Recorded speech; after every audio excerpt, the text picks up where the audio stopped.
হরে কৃষ্ণ বন্ধুরা, তোমরা সকলে কেমন আছো? আশা করি সকলেই খুব ভালো আছো। তো আমিও খুব ভালো আছি ঠাকুরের আশীর্বাদে। তো আমি আজকে নতুন একটা ভিডিও নিয়ে তোমাদের সামনে চলে এসেছি। তো ভিডিওটা চালু করার আগে আমি দেখি একটু আমাদের আরোয়ানা কী করছে। তো আরোয়ানার সামনে দেখো বন্ধুরা, আমি ফোন নিয়ে দাঁড়িয়েছি, তার জন্য কত ছটফট ছটফট করছে, দেখতে কি ভালো লাগছে দেখো বন্ধুরা। তো চলো একটা রান্নার দিকে যাওয়া যায়, তোকে তাই দেখলে হবে না। তো আমি বন্ধুরা রান্নাঘরে চলে এসেছি। আজকে একটা রান্না করব ঢেঁড়স আলুর চচ্চড়ি। তো খুব সহজভাবে আমি এই রান্নাটা করতে চলেছি, তোমরা সবাই আমাকে দেখতে থাকো। তো রান্নাটা করার জন্য আমি পেঁয়াজ কাটা নিয়েছি, একটু বেশি পরিমাণ আলু নিয়েছি আর কাঁচা লঙ্কা নিয়েছি। তো আমি গ্যাসে কড়াইটা বসিয়ে দিয়েছি, কড়াইটা গরম হয়ে গেছে। ওর মধ্যে আমি দিয়ে দেবো কিছুটা সরষের তেল। তেলটা আমার গরম হয়ে গেছে। তো কেটে রাখা আমার ঢেঁড়সগুলো ওই তেলের মধ্যে আমি দিয়ে দেবো। ঢেঁড়সগুলো দিয়েও আমি ভালো করে নাড়াচাড়া করে নিচ্ছি।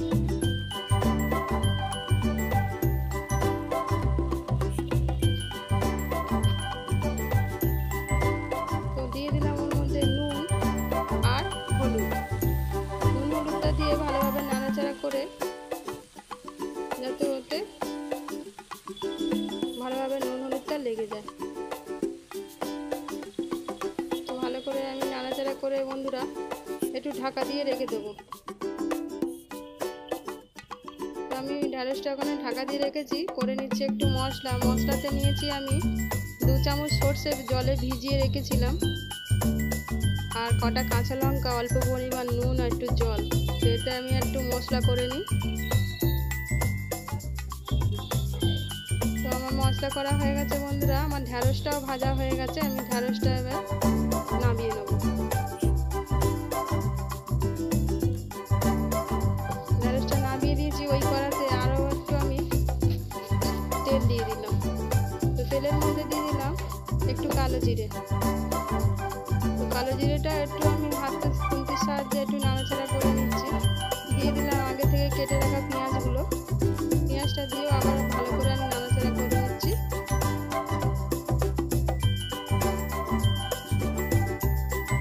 ওর মধ্যে একটু নুন আর চিনি স্বাদ মতো দিয়ে দিলাম, দিয়ে ভালো করে নাড়াচাড়া করে নিলাম।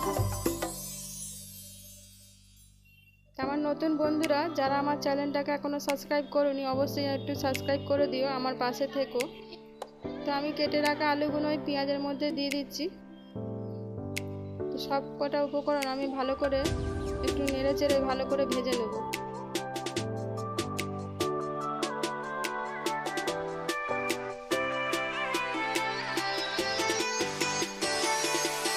ভালো করে নেড়ে চেড়ে দিয়ে আমি একটু ঢাকা দিয়ে রেখেছিলাম বন্ধুরা। হ্যাঁ,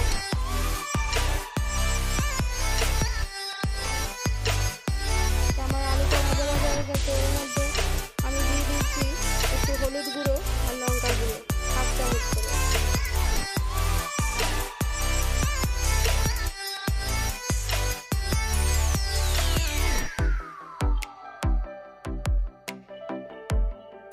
দিয়ে ওগুলো ভালোভাবে নেড়ে চেড়ে নিলাম।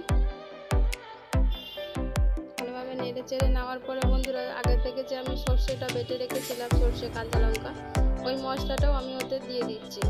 দিয়ে এটা বেশি কষার দরকার নেই বন্ধুরা, যেহেতু এটা সর্ষে তো একটু তিতো হয়ে যেতে পারে, তাই না আমি হালকা আঁচ করে একটু ঢাকা দিয়ে রেখে দিলাম। ঢাকাটা খুলে এবার আমি দেখব আমার মশলাটা প্রায় হয়ে এসেছে বন্ধুরা। জলটা একটু শুকিয়ে গেছে। তো আগে থেকে ভেজে রাখা আমার ঢেঁড়সগুলো আমি ওর মধ্যে দিয়ে দেবো। দিয়ে ভালো করে আমি আরও নাড়াচাড়া করে নেব।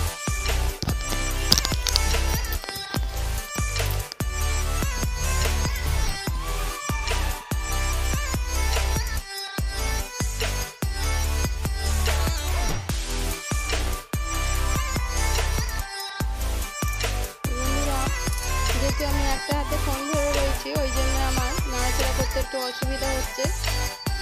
তো আমার ভালোভাবে নাড়াচাড়া করে আমি মশলাটা ঢেঁড়স আর আলুর গায়ে ভালোভাবে লেগে গেছে। অল্প পরিমাণে একটু জল দিয়ে দিচ্ছি, জলটা বেশি হয়ে গেলে ঢ্যাঁড়সটা গলে যেতে পারে, তাই অল্প সামান্য একটু জল দিয়েছি, দিয়ে খুন্তির সাহায্যে ভালো করে করে আমি ঢাকা দিয়ে রেখে দিলাম।